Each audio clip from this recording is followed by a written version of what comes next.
According to intelligence, this new model was designed to combat all the clone models of Metal Gear floating around in the world. Ocelot sold the Metal Gear specs to anyone with hard cash after he survived Shadow Moses. And raked in enough money to buy a decent-sized country in the process. But was money really Ocelot's end objective? You think he had a deeper plan? I do.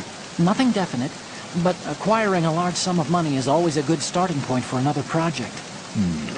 Anyway, every country that paid off Ocelot is racing to produce its own bipedal tank, one that can launch the so-called invisible nuclear warhead. If the whole world has a Metal Gear, the military dominance of the U.S. will disappear. In a world where Metal Gear has become commonplace, the only way to regain the upper hand is to possess a weapon even more powerful than Metal Gear. And that means a new Metal Gear. Exactly. The arms race must go on. The Metal Gear that the tanker is transporting is being developed under Marine Corps jurisdiction. But I've also heard a rumor that the Navy is working on its own Metal Gear. Any more info on the Navy's model? I tried to hack some out, but security was too tight. There's a lot of money being allocated, that's for sure. But every one of my investigations takes me to one name, then hits a brick wall. The name is the Patriots. Who are they? I wish I knew. I have no idea if this is an individual or an organization even. But once we expose the presence of this Marine Corps Metal Gear to the world, maybe that will shake the Patriots out of the tree. This mission is partly about that too. When the photos are in, we'll put them online and blow this whole thing wide open on the web. Don't you think that the authorities will just shut us down? Probably, but it won't matter. There'll be mirror sites spawning within minutes after those images go up. We won't even have to ask.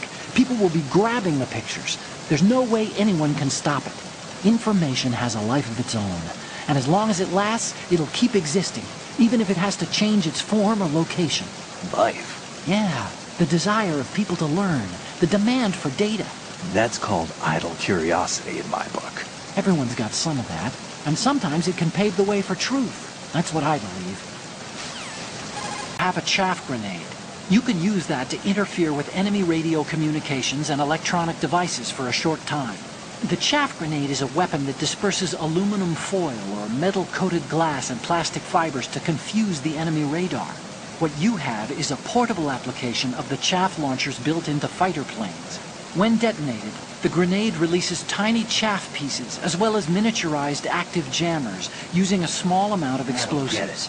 The grenade can't create full-scale chaff corridors or chaff clouds, but will form a radar cross-section area large enough for single personnel use.